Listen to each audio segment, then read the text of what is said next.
শুরু হলো ২৪তম ঢাকা আন্তর্জাতিক চলচ্চিত্র উৎসব। বিকেলে জাতীয় জাদুঘরে উৎসবের উদ্বোধন করেন তথ্য ও সম্প্রচার উপদেষ্টা সৈয়দা রিজওয়ানা হাসান। ৯ দিনের এই উৎসবে প্রদর্শিত হবে ৯১টি দেশের ২৪৫টি সিনেমা। উৎসবের মিডিয়া পার্টনার চ্যানেল আই। আর বিস্তারিত জানাচ্ছেন সুলতানা হিমু। সুস্থ চলচ্চিত্রের প্রতি নতুন প্রজন্মের আগ্রহ বাড়ানোর লক্ষ্য নিয়ে শুরু হলো ২৪তম ঢাকা আন্তর্জাতিক চলচ্চিত্র উৎসব। এবারের উৎসবে ৮টি বিভাগে প্রদর্শিত হবে বাংলাদেশ সহ ৯১টি দেশের ২৪৫টি সিনেমা।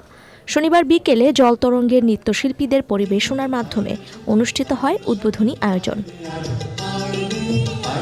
এবারের উৎসবে ভেন্যু তালিকায় প্রথমবারের মতো যুক্ত হয়েছে কক্সবাজার লাবণী বিচ পয়েন্ট, যেখানে উন্মুক্ত প্রদর্শনী চলবে।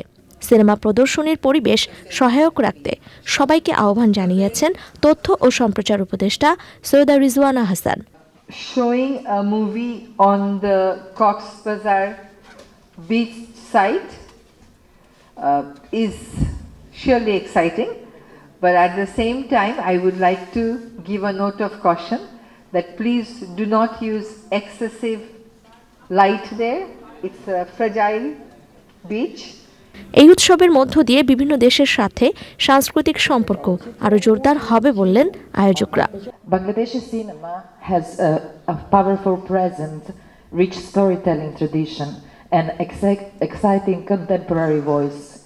For many years, the Dhaka International Film Festival has built a bridge.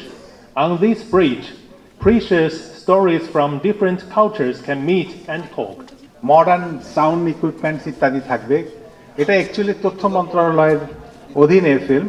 Cultural ministry বা ইনফরমেশন মিনিস্ট্রি যেই করুক না কেন, আমাদের একটা পার্মানেন্ট ভেন্যু দরকার। উদ্বোধনী আয়োজন শেষে চীনা চলচ্চিত্র উ জিন জিলু প্রদর্শিত হয়। উৎসবটির মিডিয়া পার্টনার চ্যানেল আই।